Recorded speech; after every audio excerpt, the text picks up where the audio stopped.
Nessun nesso tra la vaccinazione e l'arresto cardiaco, lo ha stabilito l'autopsia eseguita questa mattina sull'anziana morta sabato al Vax Point di Villorba. Nel frattempo l'indice di contagio nella Marca è tra i più bassi del Veneto, le terapie intensive si stanno svuotando, ma nella mappa dei positivi restano zone dove si registrano oltre 250 casi in Monastier, Segusino e Cessalto. Le case di riposo da oggi hanno aperto le porte alla visita dei familiari con maggiore libertà grazie al Green Pass, la commozione di parenti ed anziani. Anche nella Marca la protesta di alcuni negozianti dei centri commerciali, serrande abbassate simbolicamente contro le chiusure nei weekend. 7 romeni indagati per rapina e sequestro di persona, vittima nell'estate di 2 anni fa un autotrasportatore. I carabinieri sono riusciti ad identificarli e denunciarli. Si fingeva dentista, aveva truffato un amico aspirante odontotecnico convincendolo a pagare per ottenere una finta laurea. 67enne trevigiano latitante da anni è stato arrestato. Olimpiadi invernali Milano-Cortina 2026, l'incontro a Verona tra i presidenti di regione e il vice ministro Morelli, confermati gli investimenti, presto un commissario. Buonasera, ben ritrovati con l'edizione trevigiana dei nostri notiziari. Partiamo subito dal caso del decesso al Vax Point di Villorba. L'autopsia sul corpo dell'anziana deceduta ha confermato che non c'è alcun nesso tra il vaccino e l'arresto cardiaco. Vediamo. Un problema cardiaco, secondo gli esiti dell'autopsia eseguita oggi dall'anatomopatologo Alberto Furlanetto, ha stroncato sabato nel parcheggio del bocciodromo di Villorba la 91enne Irma Dall'Acqua, colta da malore circa un'ora dopo la somministrazione della seconda dose di Pfizer, mentre in auto attendeva che si vaccinasse anche la figlia. Emerso il quadro che, come dicevamo, che non c'è nessuna associazione tra la vaccinazione e purtroppo quello che è successo alla signora. Un altro malore che ha richiesto il ricovero in ospedale ha colpito ieri al Vax Point di Godega un 57enne. Purtroppo, vista anche la stagione, può capitare, se è un po' il sole, se le persone stanno tanto in piedi, se le persone stanno appunto all'esterno sotto il sole, possono succedere degli episodi lipotimici, quindi calo di pressione, eccetera, e sensazioni quindi di malessere. Proprio per questo stiamo creando in questi centri vaccinali degli spazi dove le persone stanno sedute, refrigerate e soprattutto il coperto. Il nuovo centro vaccinazioni di Villorba, l'ex Maber di Via della Cartiera, risponde a questi requisiti, spiega il direttore generale. Con oggi chiuderanno l'attività di somministrazione il bocciodromo, l'ex Dogana a Treviso e il centro sportivo di Lughignano. Tutto da domani si concentrerà nella struttura messa a disposizione da Bruno Zago, che voci ipotizzano poter rientrare giovedì nella visita in Veneto del commissario all'emergenza, il generale Francesco Figliuolo. Dovesse incontrarlo, Benazzi saprebbe cosa chiedergli. Noi abbiamo bisogno di avere vaccini, la macchina veneta è una macchina straordinaria, come dice sempre il presidente Zaia, riuscirebbe a fare 100.000 vaccini al giorno, solo noi nel centro di Villorba riusciremo a farne 10.000. Quindi è chiaro che tutto è condizionato al numero di vaccini. La progressiva immunizzazione della popolazione insieme a misure e dispositivi di protezione sta dando risultati importanti. R conti sta abbassandoci, siamo a 0,59, quindi continua a calare, i tamponi, la positività ai tamponi continua a calare. All'interno delle animazioni abbiamo ormai 14 persone in tutta l'ULSS, quindi un quadro veramente positivo in assoluto. Ma nessuno pensi di poterne approfittare. In alcuni comuni la situazione è ancora sotto stretta osservazione. Segusino, Monastiere e Cessalto continuano ad avere un numero di positivi elevatissimo, oltre i 250 per territorio. Questo non comporta particolari restrizioni, è solamente la conferma della rapidità con cui, fino a quando non ci sarà un'immunizzazione più ampia, il virus è in grado di diffondersi. Andiamo in casa di riposo, da oggi visite aperte, ancora presto per gli abbracci, ma la commozione è evidente. È un'emozione veramente, da tanto tempo aspettavo questo momento.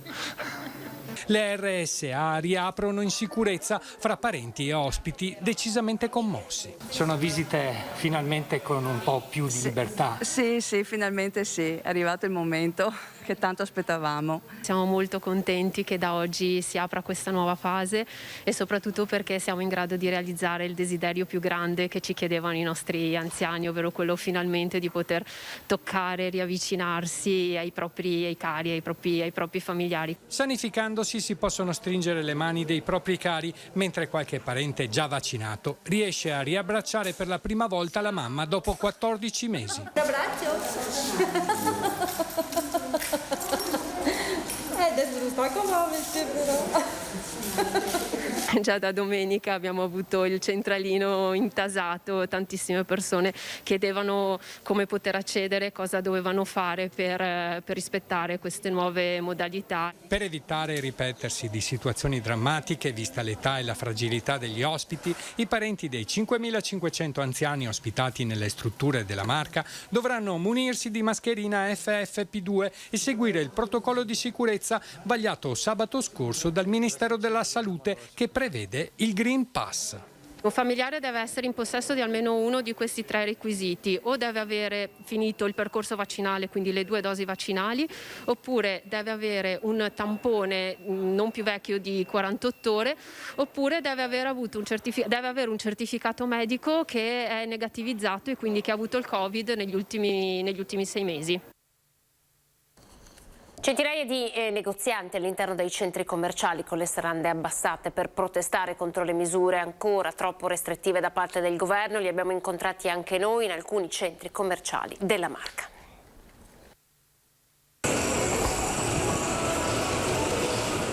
Abbassa la saracinesca del proprio negozio di biancheria all'interno di una galleria commerciale alle porte di Treviso. Flavia lo fa per protesta come tanti in Italia, ma lo fa soprattutto per scongiurare lo spettro di una chiusura definitiva. La grande distribuzione denuncia l'assenza di direttive precise da parte del governo sulla riapertura il sabato e la domenica. Siamo stati molto penalizzati. I contagi comunque continuano a scendere e non capiamo perché ancora abbiamo questo obbligo di chiusura al weekend. Si parla sempre comunque delle giornate un po' più importanti della settimana ed è da quasi un anno ormai che andiamo avanti e diventa difficile. Queste chiusure del sabato e la domenica per noi sono deleterie perché fondamentalmente era il fulcro del lavoro, il weekend, e non facendoci mai riaprire per noi è una mazzata impressionante. Il calo del fatturato di quant'è? Il calo del fatturato del 70-80%. Un crollo confermato da tanti colleghi, soprattutto nell'abbigliamento. Se continua così la situazione, entro fine anno comunque sfido chiunque qua dentro, comunque tanti chiudono. Eppure, sottolineano tutti, le entrate sono contingentate, le misure di precauzione massime. Quanto ai ristori, un altro tasto dolente, il sorriso è amaro. I ristori? No. Parliamone di aiuti, magari. Arriveranno, ti dicono, però arriveranno quando? Quando ormai dopo non servono più. A fronte di, nel mio caso, una perdita di 198.000 euro di fatturato, mi sono arrivati 8.000 euro. 8.000 euro che mi sono stati nemmeno sufficienti a pagare gli arretrati dei dipendenti. Da qui l'appello all'esecutivo Draghi e un messaggio ai clienti. È tornato il momento di riaprire. E di accogliere i clienti. E di accogliere finalmente i nostri adorati clienti. Dunque chiedono di riaprire i centri commerciali, lo chiediamo anche noi, a voi è il tema del sondaggio di Ring di questa sera. Riaprire i centri commerciali nei weekend sì, con lo 0422 16 26 691, per il no invece dovete comporre lo 0422 16 26 690, la chiamata è sempre gratuita, se chiamate e trovate occupato il vostro voto è stato comunque registrato. La tragedia del deltaplano sul Grappa, la procura ha disposto un esame tecnico sul mezzo per capire se Federico Baratto non si sia legato al deltaplano o se invece l'imbragatura fosse allacciata e si sia allentata. Gli inquirenti hanno fornito anche il video degli ultimi tragici momenti del 52enne, da cui emergerebbe che l'uomo non era legato al mezzo, ma la procura ha comunque deciso di svolgere la perizia per fugare ogni dubbio. Ancora cronaca, 7 romeni indagati per rapina e sequestro di persona, vittima nell'estate di 2 anni fa un autotrasportatore. I carabinieri sono riusciti ad identificarli e denunciarli. Rapinato del suo furgone, carico di oltre 1000 paia di occhiali di marca del valore di 91.000 euro, quindi bendato e legato a un albero. Era la sera del 2 agosto del 2019, quando un autotrasportatore di 50 anni di Bassano del Grappa, dipendente di una ditta di Rosà, venne bloccato da una banda di malviventi a Ponte nelle Alpi, nel Bellunese, sequestrato e condotto a Pederobba. I carabinieri di Montebelluna hanno notificato in queste ore ai presunti responsabili l'avviso di chiusura delle indagini a loro carico, coordinate dalla Procura di Belluno. Si tratta di 7 soggetti di nazionalità romena, tutti tra i 19 e i 44 anni. 2 dei quali avevano funto anche da basisti, in quanto appartenenti alla medesima ditta dell'autotrasportatore. Il giorno prima del colpo, il 1 agosto, il sodalizio si era reso responsabile di un furto di un'autovettura di una Alfa Romeo Giulietta in zona Polpago del Montello, utilizzata poi con l'ausilio di un lampeggiante per simulare un controllo da parte delle forze dell'ordine a carico della parte lesa. L'autotrasportatore proveniva da Longarone, il finto controllo a una stazione di servizio. Avvicinato dai malfattori, veniva quindi legato ed imbavagliato e privato anche della propria potenza cellulare, nonché quindi trasportato in una zona boschiva nei pressi di Pederobba e legato vicino ad un albero per poi guadagnarsi la fuga. C'è voluto del tempo per il cinquantenne per liberarsi e chiedere aiuto a un vicino pub da dove è partita la chiamata al 112. L'uomo era completamente bagnato, con i polsi legati dietro la schiena e gli occhi ancora parzialmente coperti. I 7 indagati risiedono tra le province di Treviso, Vicenza e Brescia. Sono accusati a vario titolo di rapina, sequestro di persona, lesioni e furto aggravato in concorso. Sarà eseguita venerdì l'autopsia sul corpo di Luciano Paro, il 76enne investito e ucciso in via Podgora mentre era in bicicletta. L'esame autoptico per accertare le cause della morte dopo la caduta. L'uomo alla guida dell'auto che lo ha urtato e fatto cadere, procurandogli ferite che lo porteranno alla morte, poche ore dopo si è reso irreperibile. La sua identità, si tratta di un albanese residente a Istrana, è stata scoperta grazie alle telecamere installate nella zona che ha ripreso l'auto in viaggio senza lo specchietto, che è stato ritrovato proprio sul luogo dell'incidente. Dunque venerdì l'autopsia. E ancora una notizia di cronaca. Si fingeva dentista, aveva tentato di truffare un amico odontotecnico convincendolo a pagare per ottenere una finta laurea. Poi è stato scoperto, ma era latitante da anni. È stato arrestato dalla polizia di frontiera alla barriera autostradale di Ventimiglia. Si tratta di Walter Nuvolara, latitante di 67 anni di Treviso. Condannato a 1 anno di reclusione per esercizio abusivo della professione truffa, era ricercato da circa 3 anni. Gli agenti lo hanno rintracciato su un pullman proveniente dalla Spagna e diretto in Bulgaria e si pensa che stesse rientrando a Treviso. La vicenda della truffa ha avuto inizio nel 2005 quando Nuvolara e un calzolaio suo concittadino hanno prospettato a un amico la possibilità di conseguire online una laurea in odontoiatria all'Università Federico II di Napoli. Avrebbe dovuto soltanto pagare gli esami. L'amico, che lavorava come tecnico in uno studio dentistico e che voleva diventare odontoiatra, ha iniziato così a versare cospicui acconti fino a raggiungere la somma di 70.000 euro. Quando le richieste di denaro sono diventate sempre più pressanti, l'aspirante odontoiatra ha tentato di tirarsi indietro, poi ha deciso di denunciare. Nuvolara, che risultava indagato per minacce nei confronti di una sua concittadina, è stato portato nel carcere di Marassi, a Genova. Ci occupiamo ora di un altro settore in crisi, quello delle agenzie di viaggio. Si sta cercando di ripartire, le richieste continue di preventivi lo stanno dimostrando, ma c'è ancora tanta confusione. Per ora viaggiare rimane un sogno, la voglia di partire c'è, ma la diffidenza è ancora tanta. A dimostrarlo le centinaia di richieste di preventivi che stanno arrivando nelle agenzie di viaggio. Una confusione che regna sovrana anche tra gli addetti ai lavori, che non hanno ancora ricevuto, in merito all'utilizzo del Green Pass ad esempio, alcuna linea guida. Non ci è arrivato nulla, noi viviamo alla giornata ricontrollando sempre costantemente tutte le informazioni, entrate e uscite dei paesi, quarantene, non quarantene, tampone, non un tampone le compagnie aeree, cosa richiedono, perché poi ogni compagnia richiede ha delle determinate regole, non tutte sono uguali, non tutti i paesi sono uguali. Agenzie di viaggio destinate a diventare anello di congiunzione tra clienti e compagnie, a sostituirsi talora per accelerare i tempi anche alle ULSS. E dico che già lo siamo in realtà, perché siamo già noi che mettiamo il codice del tampone dentro il biglietto, quindi sicuramente sarà da inserire anche un Green Pass. Ci sono da ottenere tutte delle autodichiarazioni per entrare nei paesi, non sono così semplici da compilare, da inviare, quindi diciamo che i clienti comunque si affidano all'agente di viaggio, in questo momento sono disorientati. Tra i preventivi più richiesti, quelli con destinazione Regno Unito, dove 2/3 della popolazione è già immunizzato con il siero AstraZeneca, privilegiati anche i confini nazionali con scelte di prossimità per aiutare l'economia locale. Qualche prenotazione di verità per qualche paese europeo è arrivata, o vale soggiorni mare, diciamo quindi la Spagna o la Grecia, o qualche prenotazione per il nord Europa che magari pensano sia meno affollato, che ci sia meno possibilità di assembramento, di fare una vacanza, voglio dire, un po' più green, un po' più distanziati. Parliamo ora di sport e di sviluppo del territorio. Conferenza stampa oggi a Verona, l'incontro con il vice ministro alle infrastrutture e i presidenti di regione. Parliamo delle Olimpiadi invernali Milano-Cortina. Si è deciso all'unanimità l'esigenza di istituire un commissario.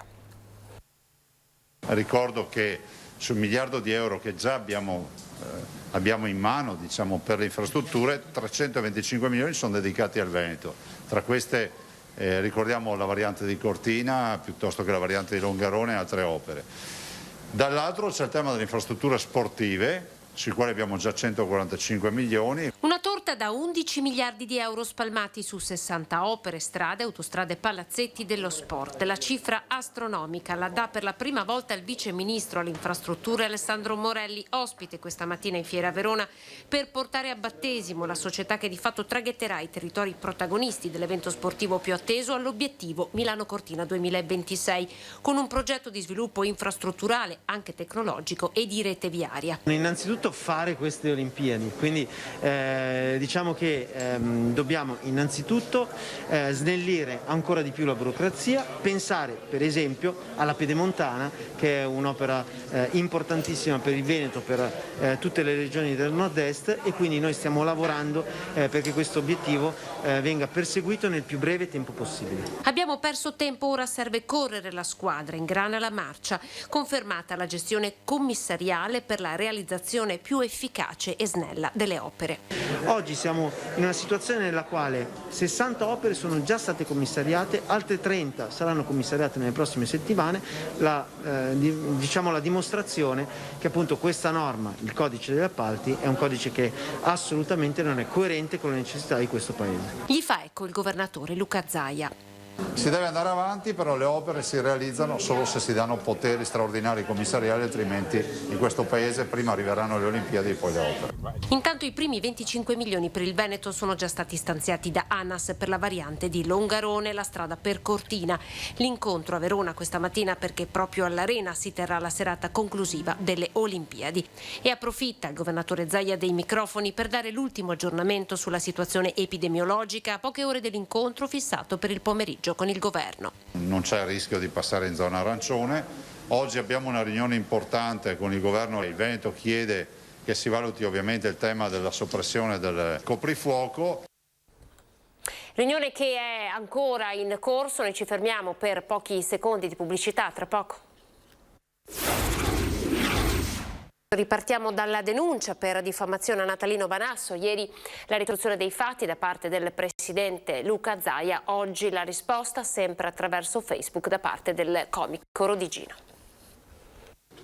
E così abbiamo scherzato. Inizia con queste parole ironiche il post di replica di Natalino Balasso al presidente del Veneto Luca Zaia. Il comico Rodigino non ci sta a sentirsi dire basta che chieda scusa, che dica ho fatto una cazzata e la finiamo lì. Le testuali parole del governatore.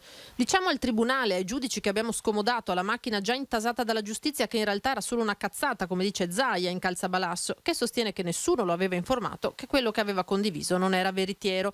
Fatto salvo che per il comico aver attribuito attribuito quella frase al presidente allora giovane PR, quella con cui a dei musicisti sarebbero state offerte delle prostitute, neppure sarebbe un insulto. Il presidente vuole che gli chieda scusa, ma onestamente non so di cosa. Segue una lunga serie di commenti, diversi a favore, altrettanti critici nei confronti del comico, invitato a chiedere scusa e basta per la brutta figura. Sul caso, ieri a Ring, in diretta su Antena 3, la consigliera regionale del Veneto che vogliamo, Elena Ostanel, e il leghista Mario Conte sono andati allo scontro. Ostanel ha ribadito che chiunque si senta diffamato è giusto che denunci, ma che i primi a usare un linguaggio violento sono Lega e Fratelli d'Italia. Lo fanno troppo spesso verso persone che sono invisibili e non visibili come il presidente Luca Zaia, che magari non si Ma mi faccia un esempio concreto su un'offesa della Lega Nord. Qualche parlamentare che pensa che ci siano ma faccia un esempio concreto e soprattutto mi faccia vedere se anche lei si è rivolta ai tribunali, perché se non l'ha fatto è complice. Apriamo le pagine di Belluno.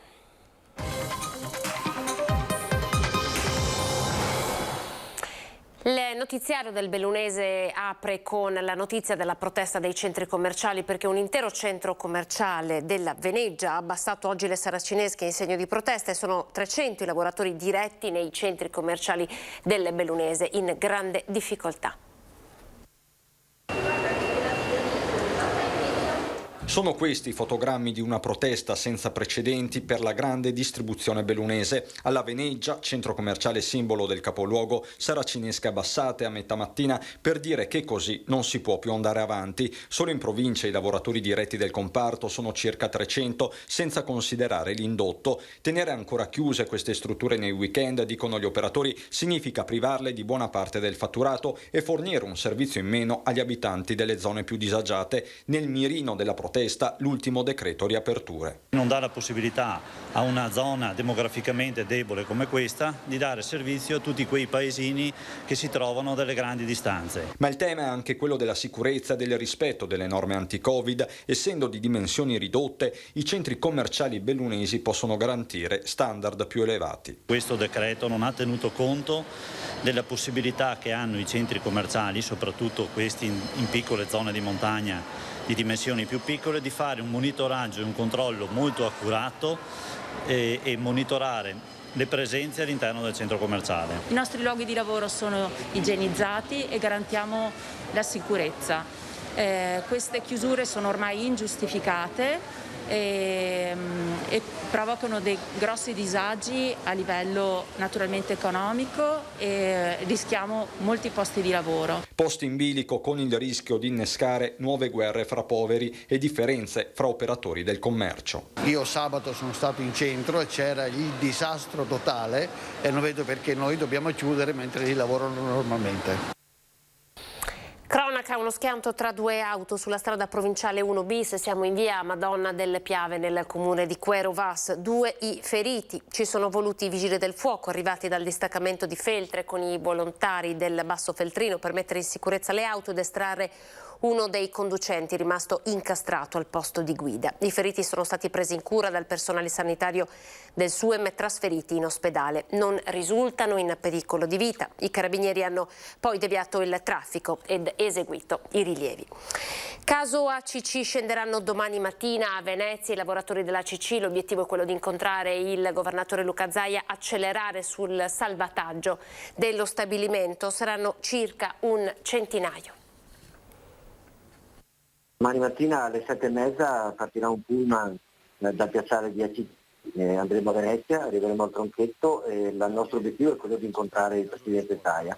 Abbiamo inviato formale richiesta di incontrarlo a Palazzo Balbi oppure anche al punto stampa di Marghera. Incontrare il presidente Zaia è questo l'obiettivo prioritario dei lavoratori ACC. In 100 saranno a Venezia per lanciare l'ennesimo out-out. Il tempo è sempre più tiranno per salvare uno degli stabilimenti simbolo della Val Belluna. La nostra richiesta è tentare insieme a lui di condividere un percorso per trovare una soluzione alla crisi di ACC che ormai sta precipitando. Come tutti sappiamo, ormai il tempo è scaduto.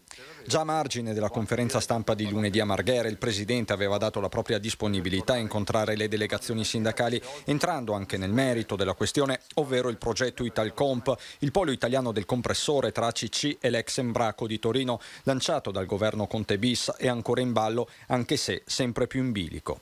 Siamo assolutamente a disposizione Ho parlato io in più occasioni anche con il ministro Giorgetti, giustamente il ministro dice cerchiamo un partner, che ci sia anche un partner industriale in questa operazione. Non nego che anch'io personalmente ho contattato grossi imprenditori per testare un'eventuale disponibilità. È stato pubblicato sul sito del comune di Calalzo di Cadore il bando per la gestione del bar alpino all'interno del parco Re Alberto del Belgio in località Caravaggio all'imbocco della Val d'Oten. Si tratta di un luogo centrale sia per il turismo estivo che per quello invernale nel cuore delle Dolomiti, patrimonio dell'umanità, come detto dal sindaco Luca De Carlo. Un'opportunità unica e interessantissima visto che ci stiamo avvicinando alla ripresa del settore turistico e la nostra montagna con i suoi ampissimi spazi sarà certamente meta di tanti visitatori italiani ed europei. Sul sito del comune tutti i dettagli e la scadenza è fissata al 28 di maggio. Siamo alla programmazione di questa sera. Ring 21:15 torna l'informazione, si parte con Vanessa Camani del Partito Democratico, poi Marco Bonnet, collega giornalista del Corriere del Veneto, Alberto Villanova, Lega Nord, ancora Lucio Zanato, giornalista del gruppo Media Nord-Est, Antonio Dal Bello, imprenditore, Giorgio Polegato, presidente Coldiretti Treviso e Giorgio Cecchetto, ancora imprenditore. È tutto per questa edizione, grazie per essere stati con noi. Ora le previsioni del tempo. Arrivederci.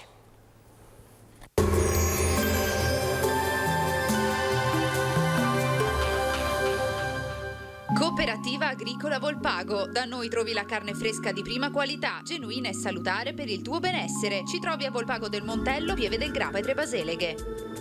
Benvenuti al meteo. La perturbazione si allontana lentamente dall'Italia, lasciando però sul nostro territorio ancora qualche strascico di instabilità. Vediamo insieme il dettaglio di mercoledì 12 maggio. Sul Veneto scenario decisamente variabile, la nostra grafica infatti ci mostra che avremo molte nubi, specie fino al primo pomeriggio, ma anche alcune possibili schiarite soleggiate, precipitazioni inizialmente diffuse, poi via via più sparse. Temperature minime tra 8 e 13 gradi, valori massimi oscillanti invece tra i 16 e i 21 gradi all'incirca. Ci spostiamo ora sul Friuli Venezia Giulia, anche qui piogge ovunque, con il passare delle ore fenomeni in diradamento e qualche parentesi più asciutta. Temperature minime tra 11 e 13 gradi, massime sui 17-19 gradi. Infine ci spostiamo sul Trentino Alto Adige, dove la situazione sarà un po' differente con il maltempo che accompagnerà di fatto la giornata di mercoledì. Temperature minime intorno agli 8-11 gradi, massime infine sui 20-22 gradi. Dal meteo di Antena 3 per ora è tutto, grazie per l'attenzione e arrivederci al prossimo aggiornamento.